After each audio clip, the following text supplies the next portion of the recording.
Hi, everyone. Can you hear me okay? I guess so. Everybody got quiet. It's my pleasure to welcome you this evening to Cole Liu's lecture, The Slumberer's Tales, as you can see the title. And this is part of the MFA Lecture Series, which is also part of the Sam Fox School Public Lecture Series. I'm Lisa Belosky. I'm the current chair of the MFA in Visual Art program. And I'm really excited to use the opportunity of this lecture series to showcase the work and accomplishments of our alumni and to strengthen our connections to each other as a community of artists. Tonight, Cole, who received his MFA from the Sam Fox School in 2014, will present his work in dialogue with current first-year MFA in Visual Art student Alex Davis. So I want to introduce Alex, who will then introduce Cole. Alex is an interdisciplinary artist working primarily in mixed media sculpture, collage, performance, and video. They earned their BA in 2018 in anthropology, sociology, and environmental studies from Knox College in Galesburg, Illinois. During that time, they found their passion in art making. And following their BA, Alex completed a year-long post-baccalaureate also at Knox College. As I mentioned, they're now a 2023 candidate in the MFA in Visual Art program here at the Sam Fox School. Alex's work often combines found objects and materials which they honor through labor and process through the intimacy of making. The forms in their work, sometimes confining, even cage-like, but also soft, stuffed, and colorful, metaphorically echo various social and political structures and their resistance to them. Alex is a vital member of our MFA community, and I'm really pleased now to turn this over to them. Please welcome Alex Davis.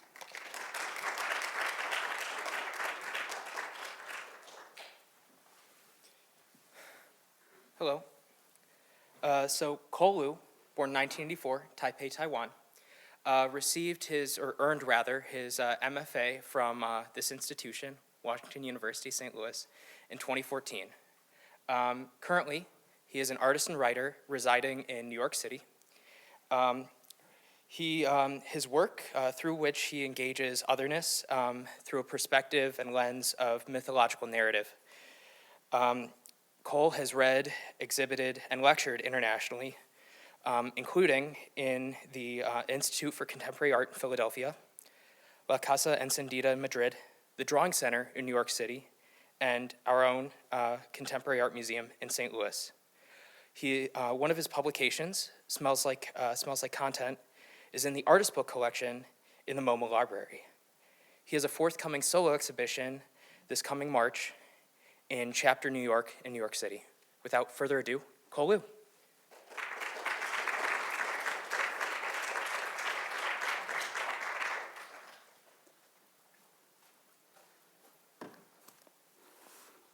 Hi.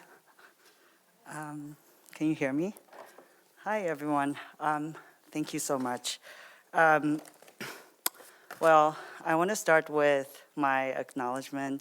Thank you, Lisa, for inviting me and having me back to St. Fox. It feels quite, I'm still getting used to this reverse culture shock kind of returning.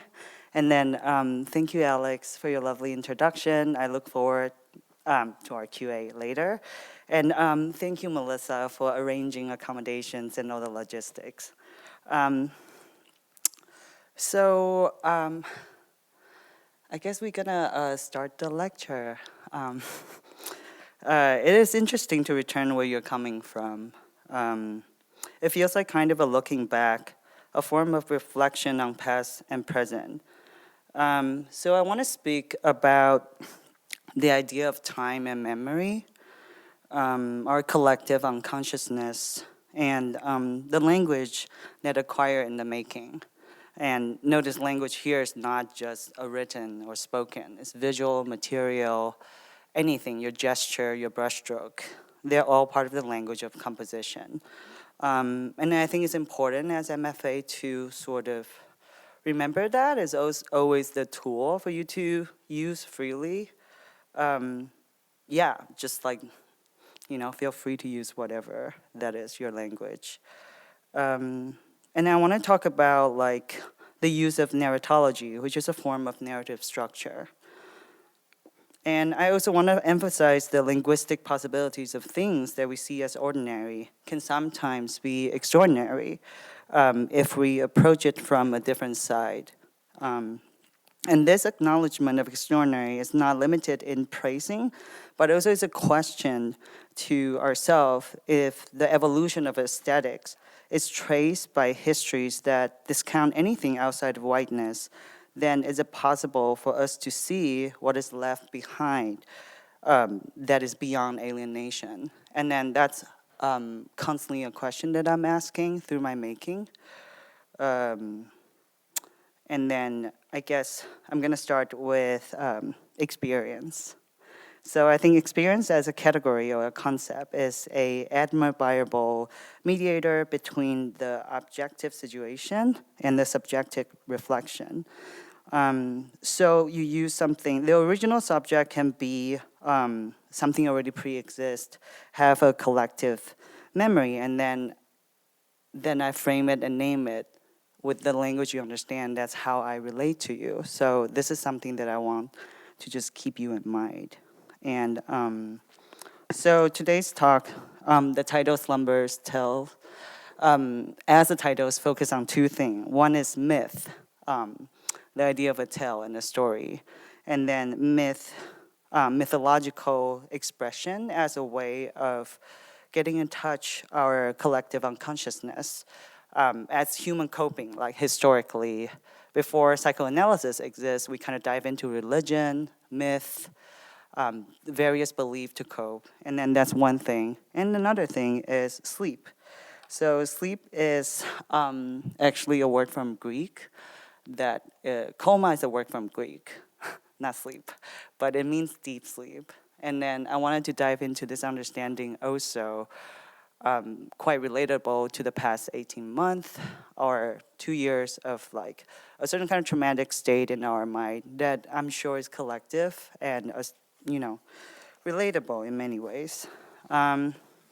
Okay, so I graduated from San Fox School in 2014, and then I make a piece that is a time machine.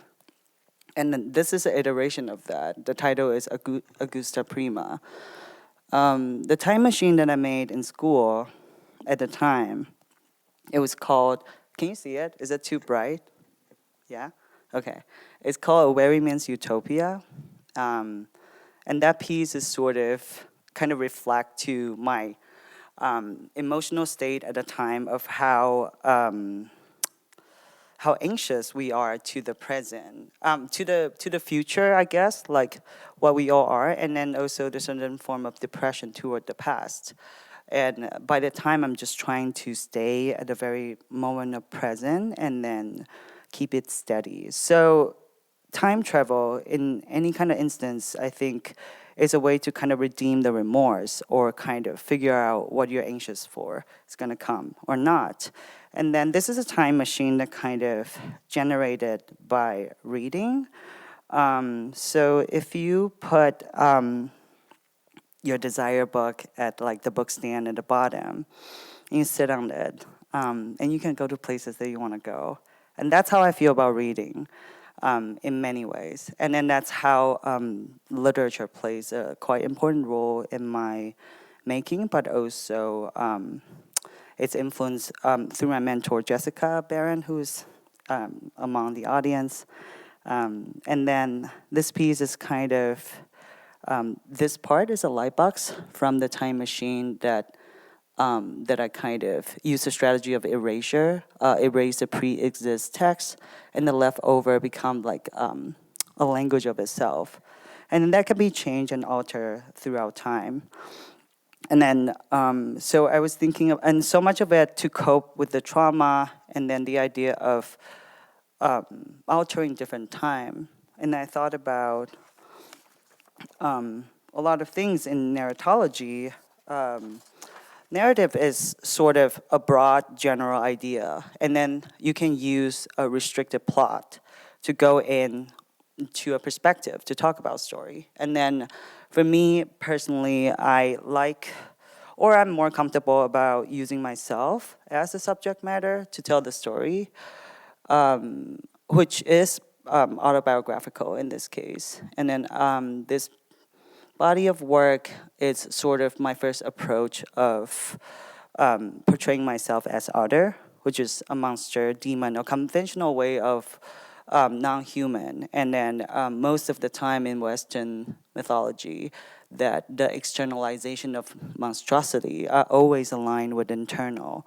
And then that can be a code just throughout centuries of evolution of how we see people.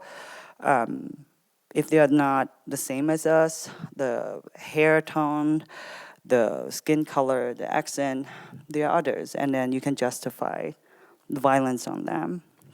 I was sort of reflecting this violence is also kind of can be non-made by human. I was actually contracted tuberculosis at the time of my last year in St. Louis. So this is sort of the reflection of the work, and kind of see myself in different part of the body, unable to recognize self, but also wondering, without other part of the body, how do you explain the gesture? And it can mean anything, but also it can just be very confusing of figuring out what's going on. And then in that instance, I think that extreme discomfort, it's something that I'm trying to express through the work at the time. And then, and the gesture of doing that is a hyper-realistic body part that I was thinking casting my own hand, but kind of merge it with the fictional aspect of writing. There are parts that's not like on my arms, the writing of it, and then that's part of kind of a myth-making process, even with the real, already alive subject matter as myself. And then often a lot of time, I'm trying to refine the entire idea with the title. So as you can see, they all kind of have a sort of elaborate title. And the titling of my work sort of grow gradually out of control through time. It's just getting longer and longer and longer. But I'm coming in this body of work called The Third Lie, which is sort of materially the language itself kind of carry on the previous work, but thinking about how we left in history and relic and the material translation of it. So the same face that I cast, I make a mold and then I cast them into solid browns. And I did a patina myself, which is also an interesting process to learn. And then I had like a brief talk with Lisa earlier, and then she asked me to emphasize the fact that everything is handmade. It's not through a machine or a fabricator. I made them. So it is, yeah, so that's something that, good to emphasize. But so I cast them into solid browns in the foundry. And then this is a form of trying to sort of reference to the relic, monument, or things that we see can actually belong to a history or how we recognize it. And then and various of the body part that was also carrying on through reflection. And this piece is particularly related to the writing that I did sort of a couple years ago before that piece. Actually starting from this. I was in a residency that I have no materials. I didn't bring anything. I kind of just go with a suitcase, grab my stationaries, and I ordered like a linen canvas, I think, in the residency. And at the time I was trying to challenge myself how to make with whatever I have. So I got like a letter stencil, and then I got the linen canvas. I don't know how to paint or stretch or anything. I have no actually like a formal training in art before I entered the grad school. So I'm purely just kind of navigating it, playing with it, probably not the right way. At the time, I sort of have a desire of writing, but then writing in a limited way to code a message, and it's almost like a love letter. And that part of influence is actually from another really incredible educator at WashU. Her name is Mary Jo Bain. She's a professor in the English department, an incredible poet. And then I think both Mary Jo and Jessica has kind of influenced a lot of my thinking, and I feel really lucky that I'm here, and able to receive this. And then, so the work go back into like a certain kind of deconstruction of language into the object. And then, so I apply like a blind embossment along the frame of this escape, and then it sort of signify a portal. And then, and that idea of time travel still carry through a various expression. And then not until later, I really fully dive into like a very intense, like capital S sculpting. So this body of work, The Dust Enforcer, All These Darlings Say It's the End and Now Us, is a body of work that I presented in 2019. And it was sort of coming in like a aftermath of going through the illness and then moving out of St. Louis, moved to New York, able to have a little bit distance from what happened to me to process and then sort of kind of translate emotions into object, which I think often the time, I think that's the most crucial part in making is kind of look inward. And then that part, sadly, I feel like in the grad school timeline can be really, really tricky. Just, I have to be emotional now. Not really. Like write paper next day. So this is the installation view for the Dust Enforcer. So there are several figures in the work, and then the exhibition is still also an autobiographical portrait of my experience, but in terms of the language that it's using, everything is coded in like a mythological language. For instance, the illness of tuberculosis in this instance become a volcano eruption that when people breathe in the air, usually their lung collapse. And then that for me, like in my head, is the code of the illness that I make the translation of myself in the material language or conceptual, symbolic language. And then Geryon, the monster, which is from a Greek mythology of Hercules, 10th labor, which I'm just going to give you a really quick rundown of the 10th labor. So basically, Geryon is a monster, live on the island. He was 3-body on the island, and he had like a 2-head dog that they're just guarding his kettle, minding no one's business, just chilling on the island. And then Hercules came with a golden ball, accused Julian as a monster, kill his dog in front of him, kill him, grab the kettle, return as hero. And when I was reading it, I just can't help wonder that, really? That's weird. But I was thinking of the reflection of that. I was thinking about the 2-head dog authors that I find quite related to in terms of the isolation and the life. When I had tuberculosis, luckily, you don't have to quarantine. So if you have a dog, your dog might get contagious with the bacteria. But if you have cats, you can keep your cat and they can keep you company. At the time, I feel really lucky that 2 of my cats are still able to stay with me, and they provide me a really profound emotional support. So coming from this slide, I think the show is sort of like a love letter to my pets in a way, and using illness as externalization. So the figures are all kind of in the volcano ash cover kind of form. And then this gesture of putting the dog in the oxygen chamber, it's something that I kept thinking that if I have one thing that I can save, I want to save them. So that's sort of like the gesture that translated into the object. And this figure of Jurian is an autobiographical portrait that at the time I was quite struggle with my identity, or in terms of a realization of my identity in many, many ways, my gender, national identity, everything. And this is sort of like a very subtle coming out gesture from my end in my head. I think as an artist, we all have that coding thing. Like you put it out in the world, you just like, I did it, I tell the world, but no one knows. I know. So I think, and then that is an autobiographical kind of portray of myself and the body that I wanted to be.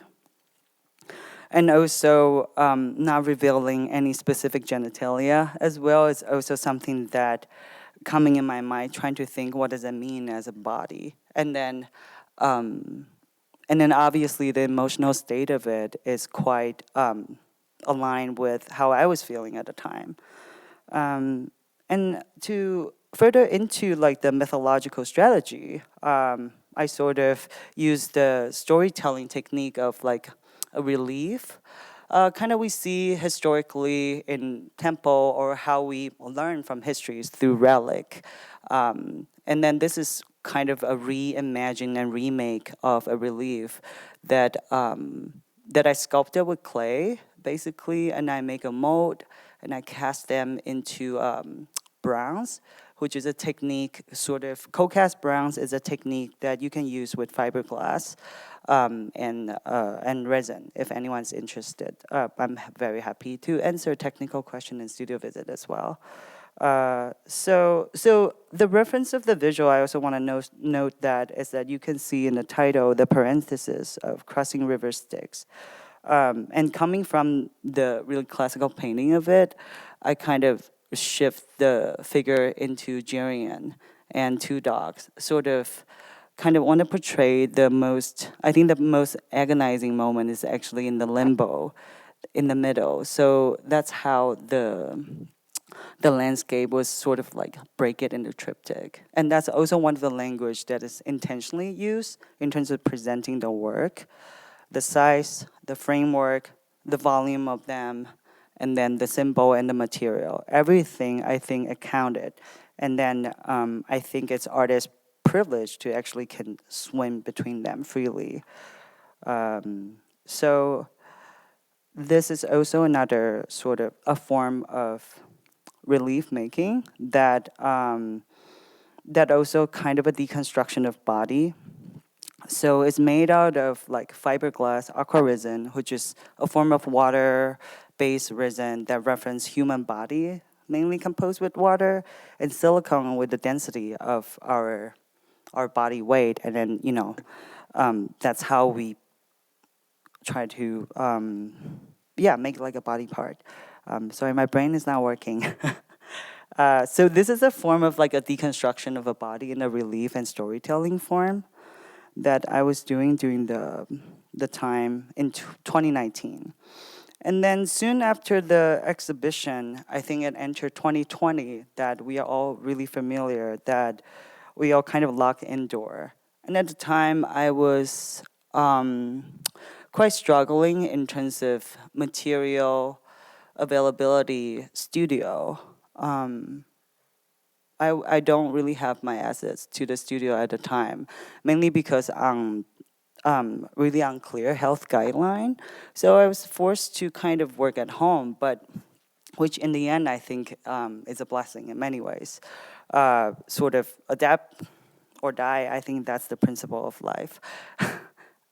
So this is something that I took a little time that started to approach with a different kind of approach of making. When we talk about the storytelling in terms of like relief, things that we carve and solidify, and we think about all those composition as like a drawing and storytelling. And I was thinking about like, so much of it is starting from the drawings. And what is the first drawing? how do we go back and refer to that time in history? So I was thinking about the starting of the drawing was actually from the cave after we discovered the invention of fire. There's charcoal. We look at horses. We are like, I'm gonna remember that thing. And we start with the first cave painting. But for that instance, for me, I was more thinking about the fire. The fire, in many instances, also for me, is like my biggest enemy that burns my lawns, or use it as a carry-on symbolism throughout the work. So I was thinking about fire as a way of marking, telling story, and then I started to approach storytelling in a way that's also manageable at home. So I start to look into writing with fire as a strategy, and then it ends up being like it's actually a quite traditional craft. That pyrography is the term for it. And then I think it's usually discarded as folk art, and then not really paying a lot of attention in terms of its place in contemporary art, which also is sort of like an underdog that I think I would love to approach and feel quite relatable in many ways. And this piece was commissioned by the Drawing Center. At the time, the exhibition was called 100 Drawings From Now, sort of asking 100 artists to reflect the period of pandemic and then make a form of drawing. So this is my drawing that I presented to them at the time. And then at the time, I was really thinking very much about how to exist in one's body and coping. And then, and it's the time that I decided to further into my transition into like a trans man in a non-binary body. So that's sort of a kind of a key period of time in terms of like the body, the work, the gesture, and the language. And the burning continue, so does the writing and the thinking. Things you can do at home, just like very limited to desktop. So I did this other piece that's also a form of burning. This might be a little bit unclear, but this is the close-up. So the story of Jurian is also being used in poet Anne Carson's autobiography of Red. So is the poet Cicero's, and Dante in Inferno. So I think Jurian for me is a character that can swing between different kind of storytelling, as a protagonist, as a surrogate of me. And this is a scene in autobiography of Red, sort of, and Carson portrayed Jurian as an American gay teenager. He fell in love with Hercules, and then the emotional heartbreak is as violent as being slaughtered and killed, and which I think that is quite accurate. And then and I want to use the language and the visual similarly to like the longing, the intensity of like touch, care throughout the time than when we are really isolated. So the title, it's also part of the intention. It's really long, but I would like to read it. So the title is, I wish this was a different story. The world has turned suddenly upside down. They don't know what it is to be so chronically untouched that is extended from a spaceless to the edge of what it can be petted. That accidental brush of mailman's hand on your palm sent a jolt of longing straight to your trunk. I have sat on the grass, park benches, stoops, hospital room chairs, holding the gray stalk of unused, objectless desire, impaled in my lungs that collapse without oxygen until I'm sure I was in the room where the air is burning. I live in America. I don't have to love it. Nothing sounds less than freedom to me. You do that. Everybody's got to love something. And that's also sort of a reflection of the political situation at the time, during a lot of protest and a lot of pain and chaos in many ways, internally and externally. So I was using, so all these strategy of storytelling, of escaping, is a way of kind of continue questioning the historical narrative that we given. And then this is a piece that I try to kind of further on Jirian's journey. I was reading this news from 1835, the newspaper The Sun from New York. At the time, at the development of like beginning of journalism, they really, there's no fact check. We read journal and we can read it as a story, as an entertainment, as anything.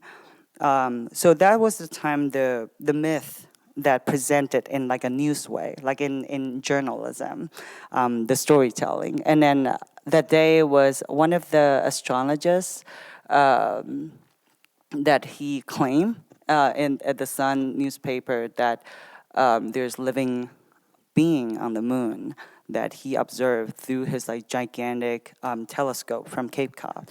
No one can go fact check, but it's like published in New York.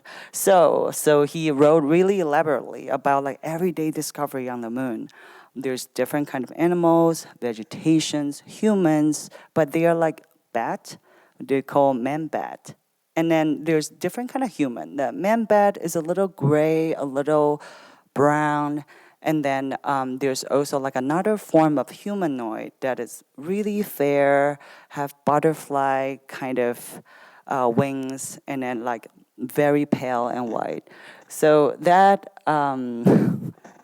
that analogy is quite similar with the contemporary class race structure that the author was doing in the newspaper. So I figured I used that sort of as an entry point to question the desire of colonizing, not just between country, but also to another planet in many ways that we are so enthusiastic about. So this is sort of a portrayal of Jirian discovered that he's from the moon, and then he's really trying to go back to see where he's from, but he's lacking the language and tools. So he's kind of trying to figure out a way to fly back. And then in that same body of work is also like his accessories as well that he used to look and then find the moon, the ocean that he can land. And then let me go back. And then, so the concept of time also is reoccurring, and then it's also like engraved on the lens about before time. It's also trying to identify time as something that also not reliable through our memory. And this is another gesture of sort of playing with the historic fact of a pioneer plague that I don't know if any of you are familiar with pioneer plague. It's like the plague that NASA sent it to outer space with a symbol of a male and female naked with genitals saying hi. That is the plague that I was using, but but instead of that, I'm trying to talk about sort of like the history of collective unconsciousness, and sort of Julian's like in this setting was being hypnotized, so he didn't remember where he was coming from, and then I was trying to use that to sort of refer to the collective unconsciousness in many ways that is symbolic. And then after that, I have a opportunity to do a show in Munich called Woolwork, that curated by Cedric Fogg. And then Woolwork is a place in Munich that a German astrologist sort of discovered as a city on the moon. And then that was a curatorial idea of the show, which kind of fits the narrative of Jirian quite perfectly. So in order to further into that narrative of storytelling, I I produced several pieces that would carry the similar sentiment of storytelling, and then and variety of material as well. And then this one, I'm also trying to speak from a different perspective in the title as well. So then I see them kind of as multiple way to enter a story, that sometimes you switch perspective from the protagonist or from the outsider, and then they can all be part of fragment to kind of compose the whole story. So this is kind of like the origins of Man-Bat being captured and fly to the moon. And then that's the detail engraving in the scene. And this is another kind of closer look to like Jurian's childhood, sort of in my imaginary way of kind of the symbolism of assimilation is to remove something you're different from others. So in this scene, he's ripping off his wings because he can't show his wing in front of human. So that's one of the intention of portraying the scene in this way. And then still carrying on with the same gestural of writing with fire, and that's something that I still continue been using it. Even I can enter the studio now. So, and then the notion of engraving that also go into the stone carving, which is something that I have never done before, that actually bring me a lot of joy. That I find it quite rewarding in many, many ways. So this is one of the pieces kind of like reference the boat land on the moon, and then with the fossil that was on it, and then the anchor says Mare Insularium. It means like the land of island. And then this other piece in the show is also sort of like a material composition of a sundial, and then it is also go back to the trace of like the time where the origins of Jurian and where he's from. And I like to make work with pre-exist materials in many ways, that also trying to use them as material to carry the historical weight and then alter the way of seeing them. But I think one translation is not enough. Changing the perspective is not enough. I think you need to do another thing. And then that's how you form the idea and wield it together, become yours. So I'm a fan of ready work, but I'm also a fan of investigating more and then dig deeper and translate in other layers. So that's from the side, I think. So visually, I'm trying to create it as a sundial while looking at the moon. And the composition, the drawing and the illustration underneath, it's actually a piece that I made prior to the show. That was sort of an exercise that I got from a press called Coffee House Press. They were inviting me to kind of write a piece with any kind of language. And that for me was, I feel like it's a great opportunity for me to explore how the visual language can go. So I went really deep sort of into like very intense, this classical rendering style of Jurian's origins. And then this scenes, Jurian eventually arrived on the moon, and then next to him is the Temple of Sleep.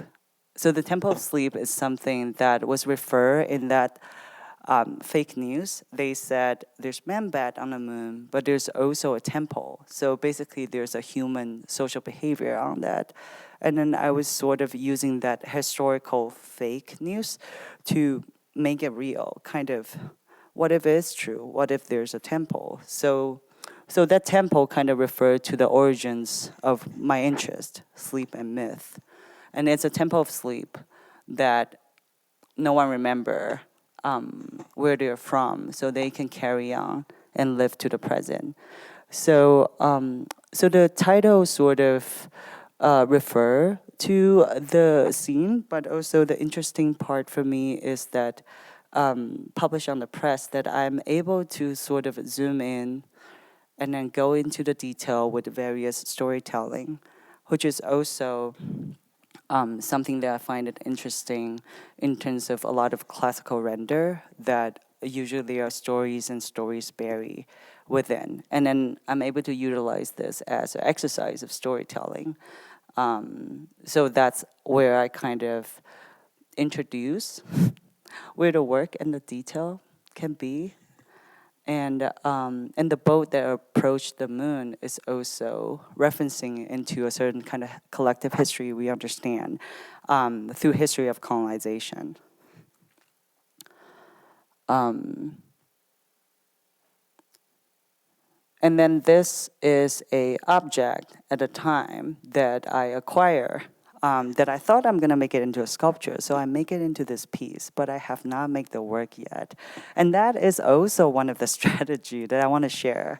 Kind of commit in one thing and force yourself to make it. And that's usually what I do with like application work, but this is just one of the example. I figure just, hot tip. So I was thinking about having the door as a portal, but then it almost doesn't need it to be. I think it's enough when it exists through this narrative. So the Titan is also referencing material of the Titanic door, but also the planet. And in the end, I want to emphasize how do I focus on what's the origin of storytelling? And then I reference back to how Jurian found out to draw things with fire. And then that's also one of the opportunity for me to kind of elaborate my statement into the form of writing, which I find it's interesting as well. And the story carries with various different kind of portrait. This is a sculpture portrait of a philosopher's stone that means purify self. And then I also make, this is perhaps the latest piece that I made. And then sort of combining all technique of stone carving, found object, engraving, and then elaborate writing as a storytelling technique. And then in this piece, it's Nada House, which is an installation on Governance Island in New York that happened this summer. I was invited to participate that make installation kind of reflect to the historical architecture. And at the same time, I wanted to use this like storytelling of ambiguous timeline, sort of referring into like further on to kind of dig deeper into the sleep temple. So this piece is my attempt of actualizing like the first pylon when you enter the temple. But also I'm a fan of Twilight Zone. I love Twilight Zone. That door is an inspiration from Twilight Zone. But also for me, it's like a freestanding door is always a portal into something. I wish, I have a pocket can just like pull it out. But this is sort of the iteration of that. And the burning on the first pylon is actually a water clock that have the tree branch kind of go deeper up. So it also referencing the passage of time. And then in front of the door, there's also a medal of like a first man in space medal that I collected actually through eBay. So I wanted to use a historical fact also to kind of emphasize the weight of the realness or historical fake and reality. And then that's one of the gesture to kind of combine with the wood burning, the installation, the objects. And then, so the entire piece is sort of wrapped around towards the back as well. And then I title it First Pylon with the intention of having a variations of several different portal with the instant and the scenario in the future. And I made one separate piece for that installation, which will be the last piece and the last slide of this very long talk. I'm so sorry. This piece is another iteration of sort of using the historical object and kind of reflecting the architecture itself. And I did, so I kind of acquire these antique through an auction house. I look for things all the time. I kind of constantly looking at objects, constantly in a hoarder mentality of thinking about what carry the language that I've been looking for. And then that makes looking interesting because then you think not just blindly looking at it in a way of, oh, I can use it, or not in a way that you will conventionally approach it, and maybe like do a little exercise about the object, which is something that I always find it fascinating, just as a practice of growth in many arena. So this piece is a Bishop Gate oak mural that I got on the auction house.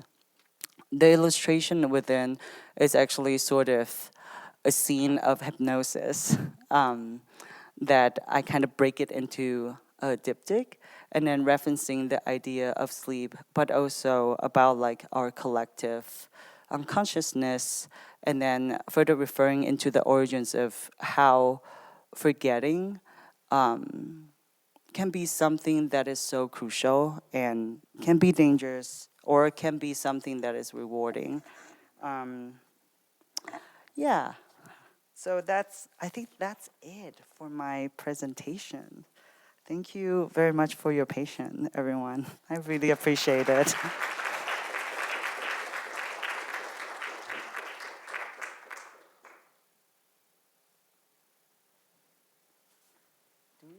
Do we do mask QA or?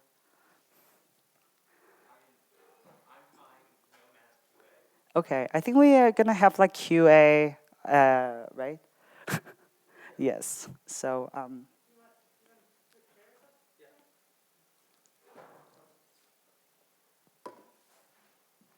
Do we want microphone?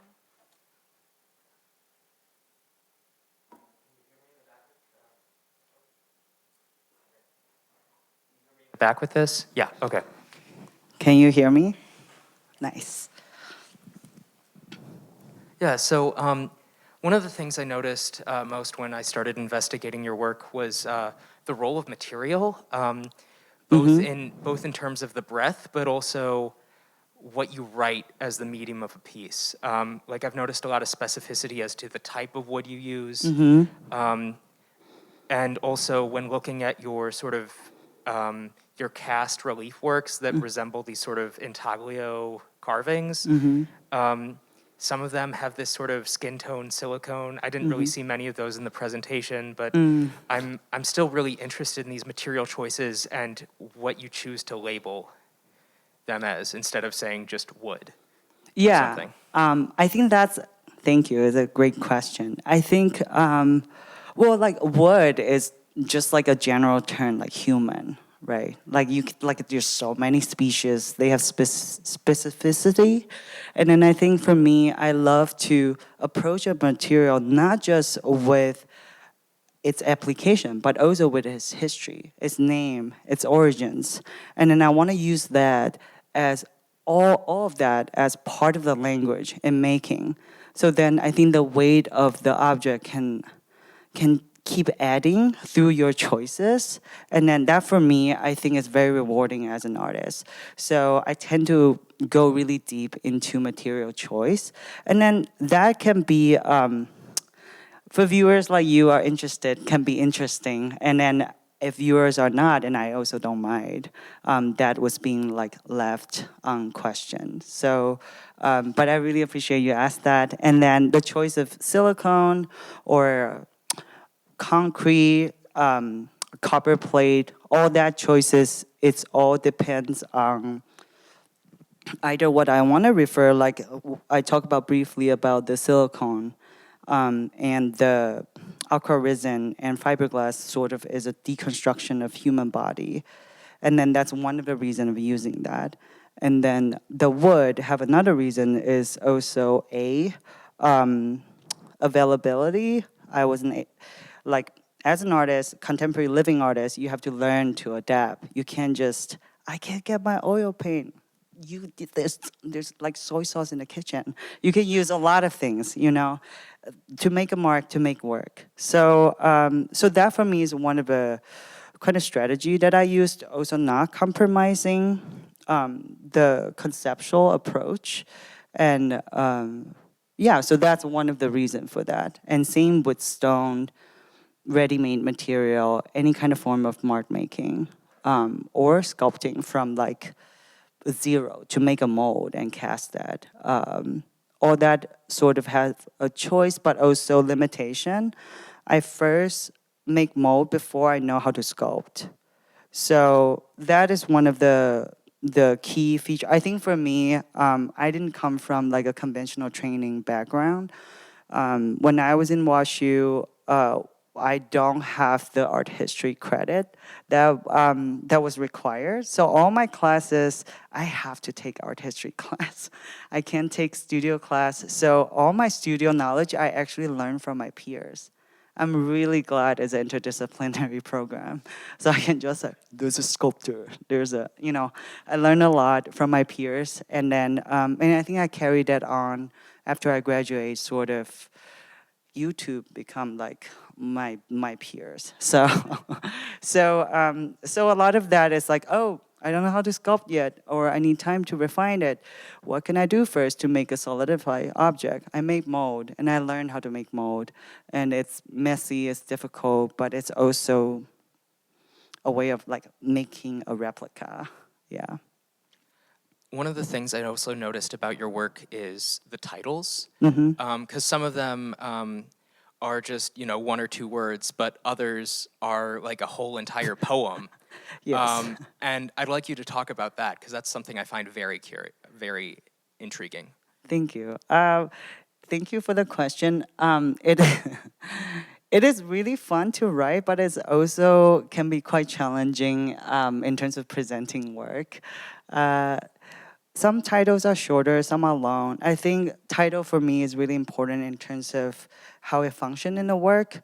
I don't see it different from a frame for painting or drawing. I think title is the final frame of the work. That part of language also should be included in the work. So for me, the choice of that becomes very it becomes crucial and significant. And then I can't really rationalize the length of it. Like sometimes I'm in the mood of a really lengthy writing. And I was just like, well, that's it. But I do measure the virtue of writing those titles. And then it's not an easy task. Sometimes, most of the time, it took me an entire afternoon to sit down and measure and think a body of work. How do I want to title them? What perspective I want to speak from? And then through writing and rewriting, kind of distill them into the final decision of title. Yeah. Yeah, thank you. I know you talked about Orthus and you talked about Dorian, but in your works from 2018 and a little bit previous to that, Beauty and the Beast comes up a lot. Yes. Like especially in some of those casts of your face with the horns. And are you comfortable talking about that? Yeah. So Beauty and the Beast is the first mythological story that I sort of apply, but not really trying to go with like I'm the Beauty and the Beast guy. More like a really.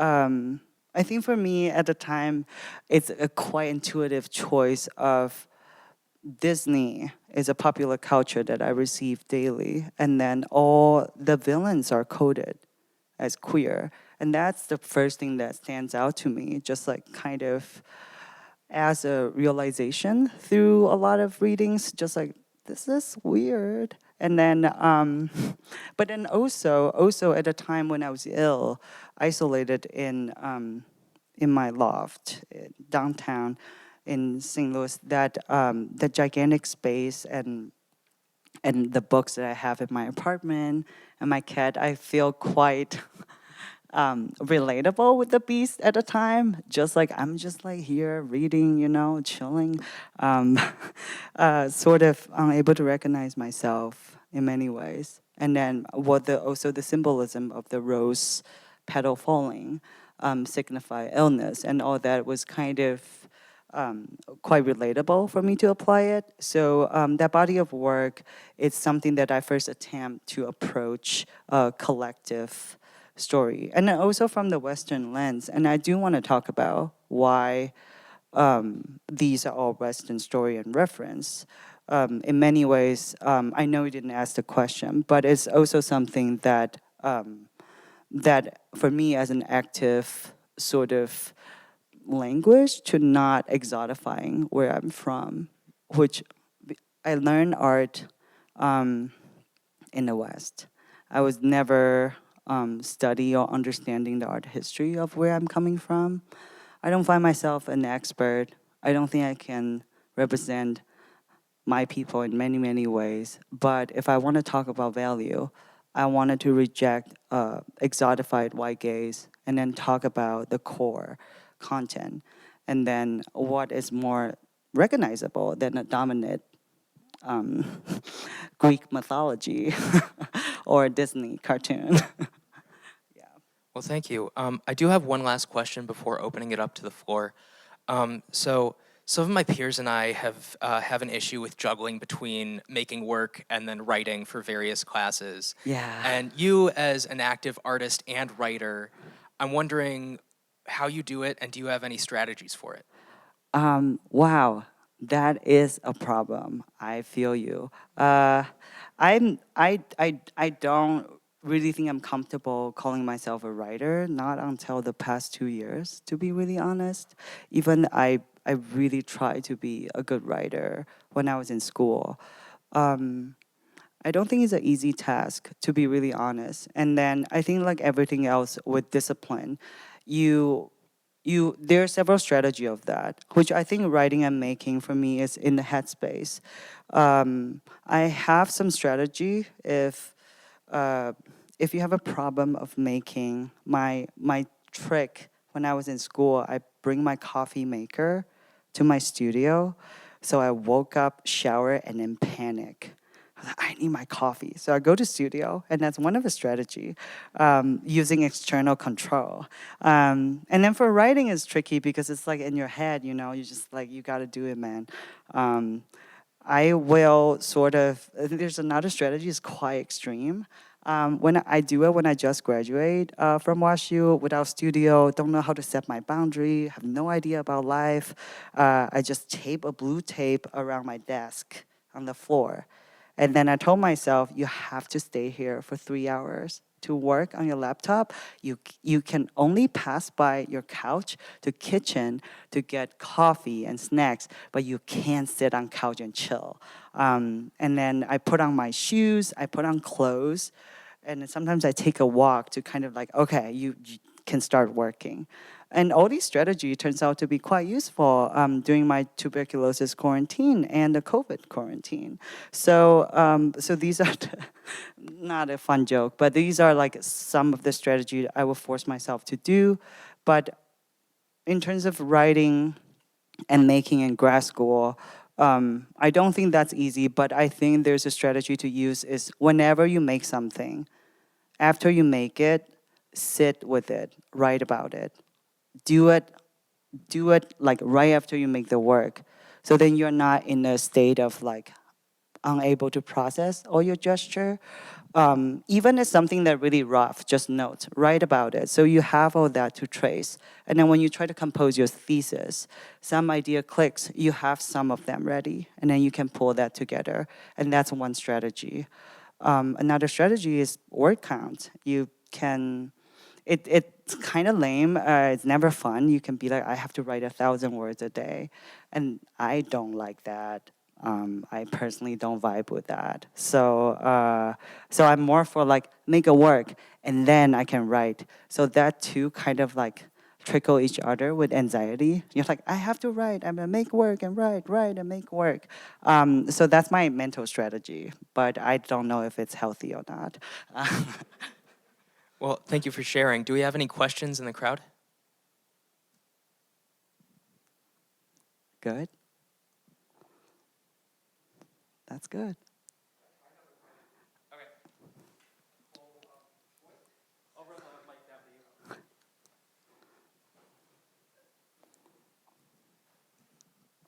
Cole, since you're an alum, Hi. Aaron? since you're an alum of the school, what Yes. advice do you have for the students here? Um, what advice do I have for the students? I think, okay. I think the advice for students is, you know, this is the only time you are surrounded with like all the people that give a shit about your work. Care about your work as much as you do, almost, or have to, because group critique, whatever. But this is a time that you're surrounded with your peers. Exchange, talk to each other, like learn from each other. I think it's so important. I can't emphasize how much I learn from my peers, and then how much I learn from my advisors. But find your people that you align with, and then keep making and talking. And I also will encourage student or everyone to kind of extend, kind of step out of your comfort zone, do something that you're unexpected. At least kind of try it every semester, or every semester is probably not enough. You know, you only have 4 semesters. Probably try it like every couple weeks with a new thing to kind of stimulate you. And then mental health. My advice for students. It's really important. Mental health is health. Therapy, anything, especially in art, so much feels about like interrogating your thought. And I think it doesn't need it to be like your only emotional release as well. So the balance of that, I think, is quite important. And I think another thing is that in order to prepare yourself exiting school and entering the art world, regardless the kind of role you want to be, I think allow yourself like first year graduate to do some residencies. Just apply, move to different countries or different cities, get in touch with people in the same field, build your network and connection outside of school, and you will learn so much more. Also through those people, and they're your peers as well. So that's would be like my so far advice. Yes. Any other questions? Yes. I'll try and talk loud. You said you really love to read. This isn't a super academic question, but what is like one of your favorite authors or one of your favorite works that really inspires you? Man, that I don't really have a favorite, but I'm quite inspired and affected a lot by, of course, like Anne Carson's poetry, but Frederick Jameson's theory is quite incredible. Sylvia Federici, it's also amazing. Of course, Jack Halberstam, queer studies pioneer, and Paul B. Preciado as well. He's an incredible French philosopher, curator, writer. Um, and I would always love and enjoy Jorge Luis Borges' short stories. It was like one of my biggest inspiration in school. Yeah, that's so far. The other stuff I read, like, I don't know, I read for pleasure as well. I like Simone White. She's a great poet. Yeah. Thank you. Any other questions? Well, you've spoken quite a bit about how your tuberculosis quarantine really affected the work you made for those next 2 years. What is that leading you during the COVID quarantine? And is that going to be a similar chaos, or did sort of that chaos happen during? I don't know. It's interesting. You got to go through this experience Twice. too. Um, oh, So I think if I got it correctly, Brandon's question is how, you want me to repeat the question, right? Yeah, Brandon's question is how the work that I made, like how the COVID kind of relation with like my previous quarantine affect my work or my thinking. Am I right? Yeah. Okay. I mean, during the COVID, when COVID hit, I was kind of like, I got this. I know what's up. So that's kind of like how I was rolling, you know? I was just like, I need to be chill. Otherwise, depression is really hard to handle. So when COVID happened, I kind of, in my mind, kind of said it. Like I know it's extremely scary for me, especially after tuberculosis. I'm quite vulnerable in this situation. So I kind of use all my knowledge of like self-protection in terms of health and everything, and then try really, really hard to remind myself during the tuberculosis quarantine, what is the most challenging thing is like mental health. So I really dive into like kind of do a lot of introspection, read a lot, make work. And then all that contribute tremendously of my work during that second wave of isolation. I kind of approach it like in a more positive way, kind of like, well, you imagine you're in McDowell residency, you're in a cabinet, you can like order groceries or have people, you know, like I have friends who bring me groceries at the beginning of COVID because we don't really know how dangerous it is. And that remind me a lot of Brandon, who asked the question. Actually, he's the person who graciously bring me groceries when I was in tuberculosis quarantine. I cannot survive without Brandon. Thank you. Yeah. Any other questions?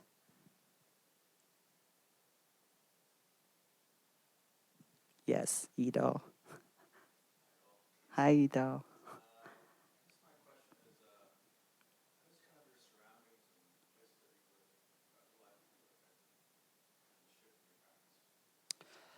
Um, I would say not. Well, Ido's question is how is my surrounding and my environment affect my practice?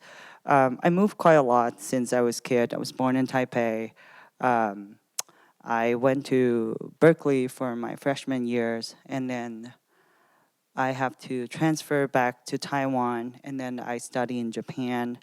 For 1 year as exchange student, and then I went back to Taipei, and I'm in St. Louis. All these back and forth of migration through my education and upbringing, I think less about the geographic significance of them, more about the capacity of adapt, and then kind of allow myself to do different things in different period of my life.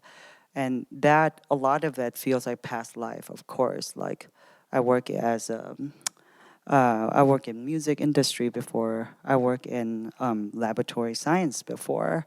Um, I never studied art before I went to grad school. And I see all that sort of the strength that built through living in so many different places that allow me to have the courage to just adapt because it's gonna work. It'll be fine. And then if you don't like it, you can always move. Or you can always find a way to carve out what suits you. So I think that principle kind of apply to art making, material choice, writing as well. I don't think writing has a rule too. I also don't think grammar should be a thing. Yeah. Any other questions? Yes.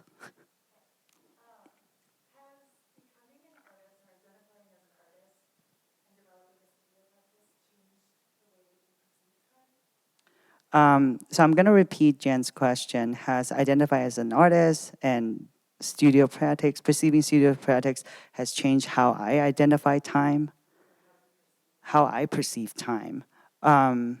Yeah, I think time is a really abstract thing. I don't think time is how we see time as like a fixed object. Like you drove 15 hours, the time is different. Like And I think time, often a lot of time we think of time as something that would just keep going and then we never had enough. And then as an artist, how I approach time is I wanted to use that quality of kind of really hard to capture and then use my desire to kind of condense that. And then that's my feeling about approaching conceptually with time.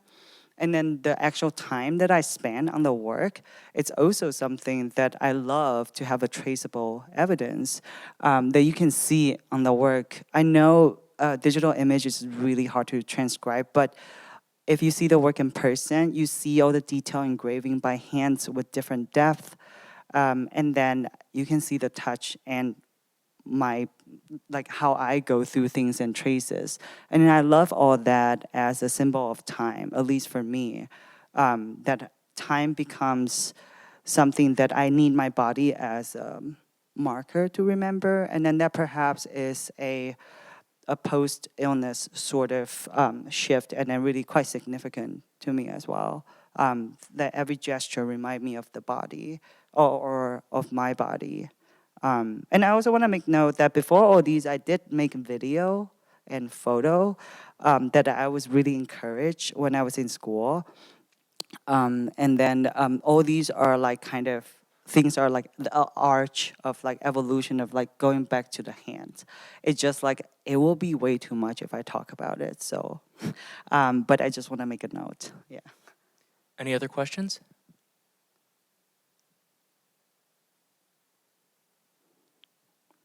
Thank you, everyone.